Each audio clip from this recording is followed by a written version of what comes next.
Sahabat Indonesia, Ramadan akhirnya berlalu dan hari kemenangan ada di depan mata kita. Datang juga akhirnya. Atas nama keluarga besar Kanal TV Anak Bangsa dan Lembaga Kajian Anak Bangsa, kami mengucapkan Selamat Idul Fitri, Minal Aidin wal Faidin. Mohon maaf lahir dan batin.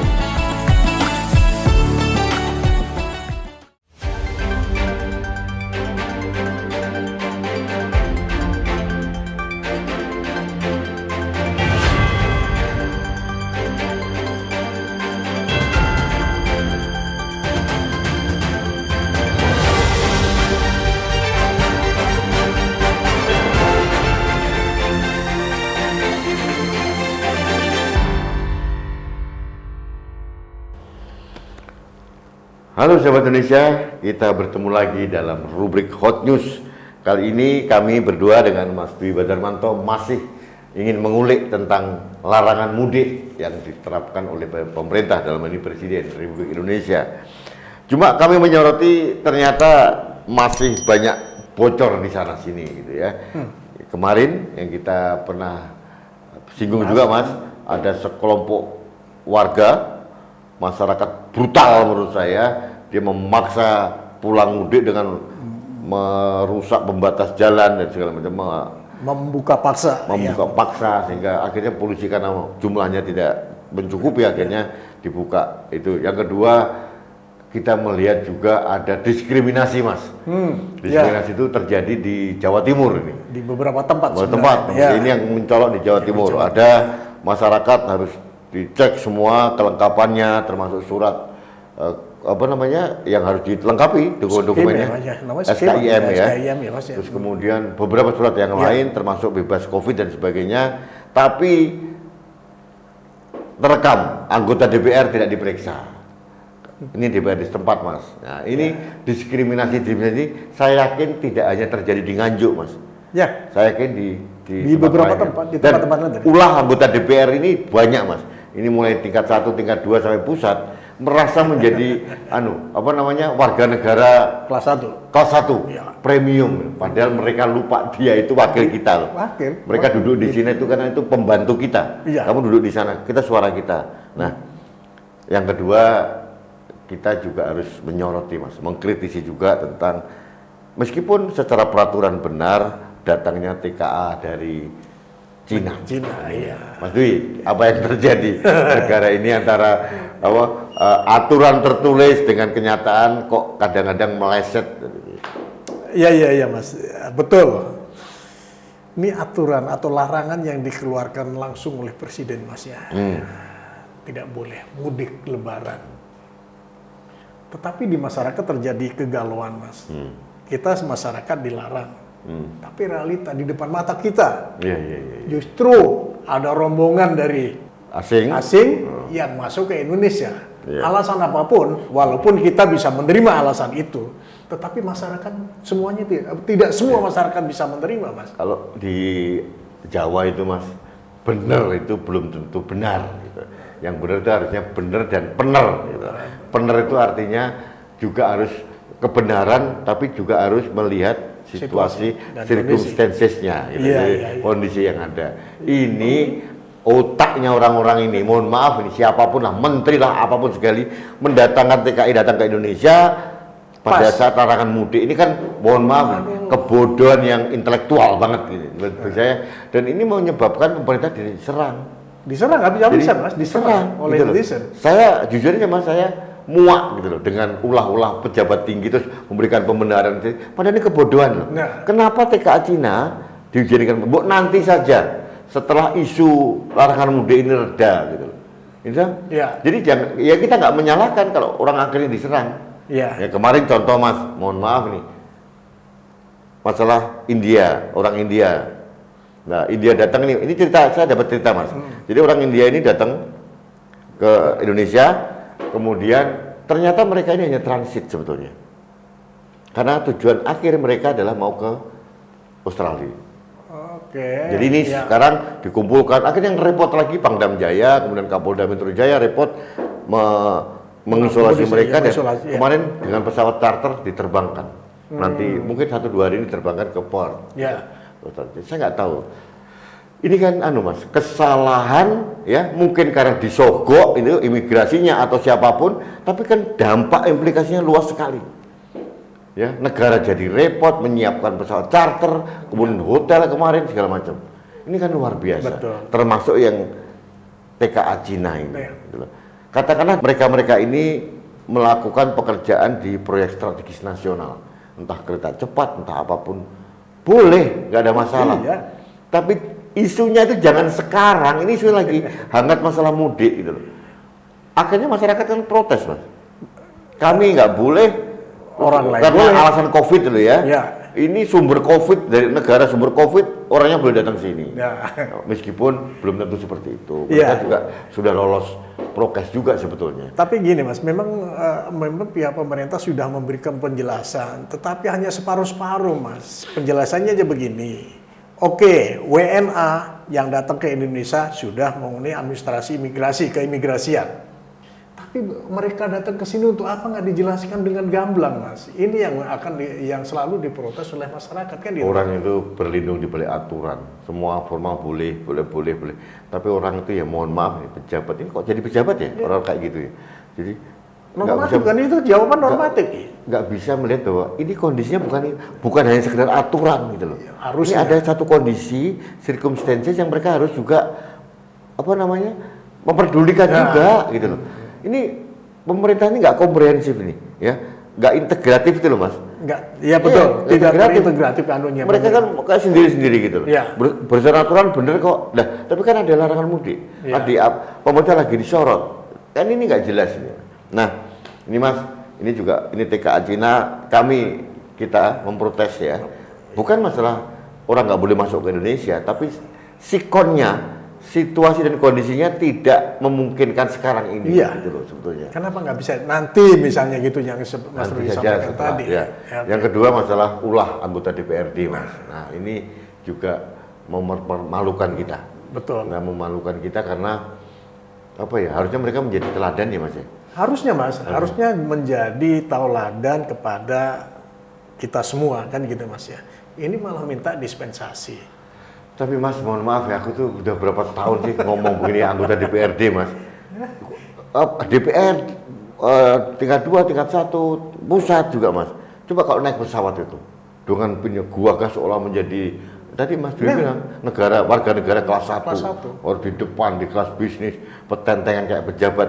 Dalam hati saya, kamu ini duduk di sini ini karena suara rakyat loh. Iya.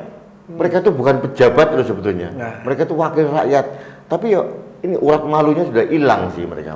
Padahal banyak pelajaran Mas ya, kalau para pejabat kita ini sering melihat bagaimana perilaku pejabat-pejabat di luar. Iya. Di negara-negara maju, mestinya Humble loh mereka tuh. iya Mas, mereka ke pasar ya ke pasar tidak harus. Iya. Ini contoh saja kan gitu Mas. Jadi memang ini Mas kayak kalau di Jawa itu ada Petruk jadi ratu gitu loh. Jadi orang dari mohon maaf dari rakyat jelata terus kemudian dikasih kekuasaan, jadi arogannya minta ampun. Iya. Coba di gedung DPR RI Senayan tuh pernah dia disinggung oleh majalah terkenal di Indonesia menjadi showroom mobil mewah katanya. Nah kayak gitu tuh coba. Iya. Jadi anggota DPR kayak pejabat aja. Anggota DPR itu bukan atasan kita, Bukan. itu bawahan kita karena memberikan suara kita kok. Iya. Jadi tidak ada malu yang terjadi seperti kasus Nganjuk ini. Di sisi lain saya juga melihat aparat keamanan Mas, kepolisian ini kadang-kadang juga memberikan dispensasi pada mereka. Ini Mas, ini.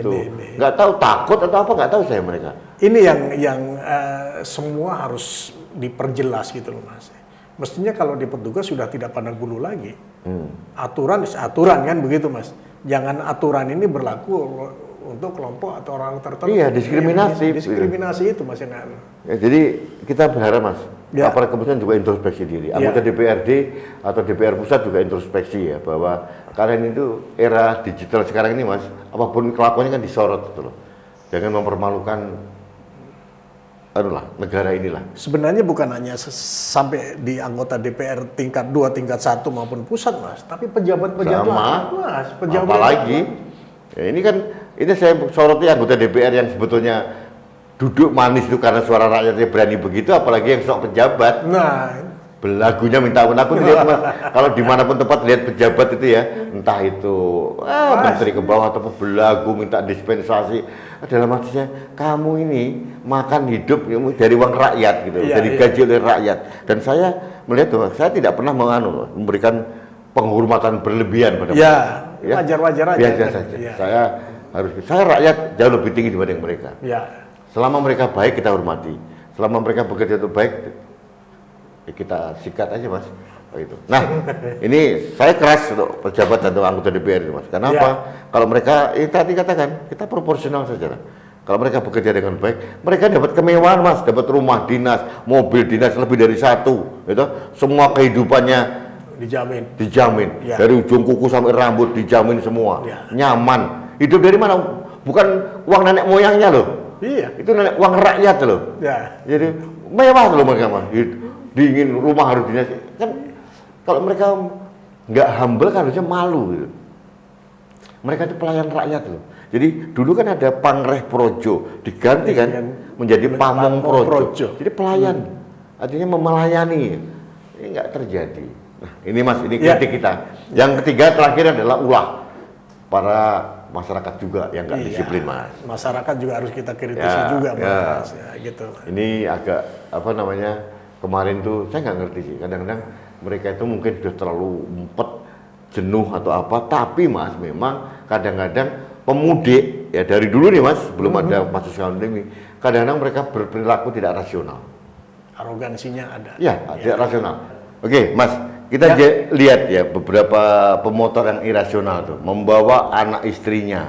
Anaknya lebih dari satu Mas. Terus kemudian motornya ditambahin kayu atau untuk barang-barangnya. Dan perjalanan mereka itu nggak dekat loh Mas. Ya. Itu kadang di Jawa Tengah, Jawa Timur. Nah, itu. Coba, nggak rasional juga mereka gitu loh.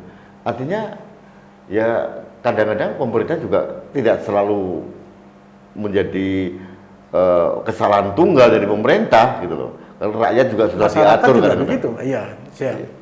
Sudah Mas, larangan sudah bagus, warganya juga banyak yang nggak disiplin, aparatnya juga terlalu pilih kasih juga. Jadi udah ini guys, jadi nggak karu-karuan ini Mas.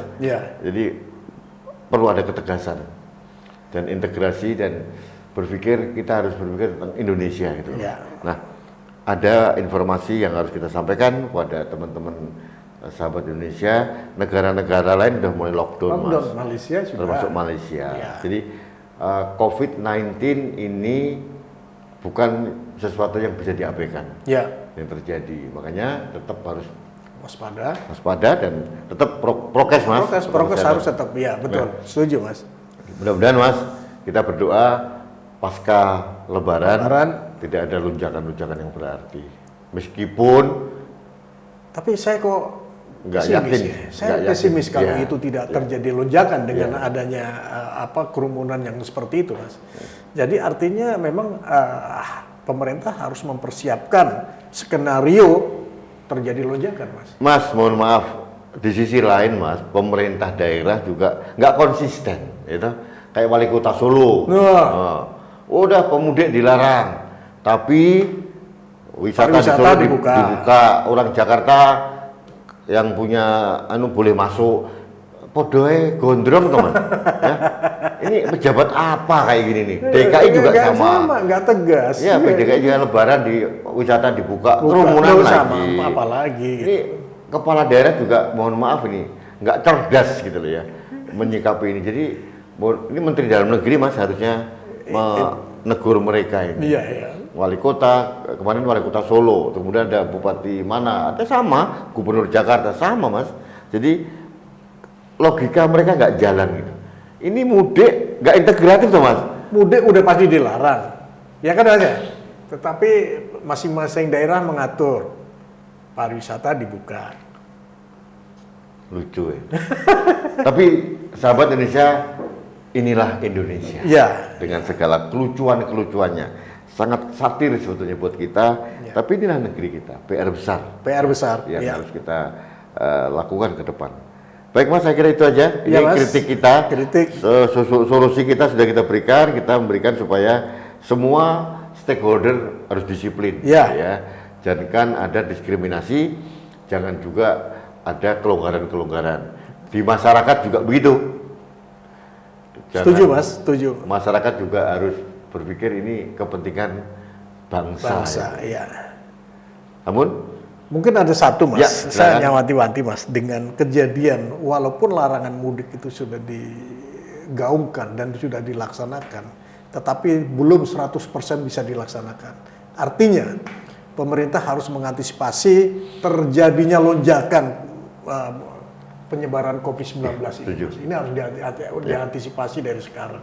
ya, Menteri Kesehatan sudah menginfokan bahwa kapasitas rumah sakit penuh. sudah penuh, sudah tinggal berapa persen. Ini mengkhawatirkan. Jangan sampai terjadi seperti di Malaysia, seperti di India. Ya. Itu Baik, aja, Mas. terima kasih Mas. Baik sahabat Indonesia, demikian hot news kita kali ini. Kita berharap pemerintah aware, masyarakat juga aware. Semua stakeholder juga harus peduli. COVID ini bukan sesuatu yang bisa diremehkan atau diabaikan. COVID ini ada dan ini menyebabkan kita seperti sekarang ini karena banyak yang tidak disiplin. Saran kami, lakukanlah protokol kesehatan secara ketat.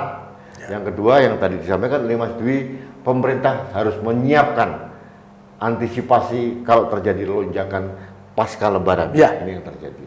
Karena ini buah dari inkonsistensi dari para pejabat dalam memaknai instruksi presiden. Presiden, ya. Baik sahabat, demikian hot news kita kali ini. Kita berjumpa lagi dalam hot news berikutnya. Sampai jumpa.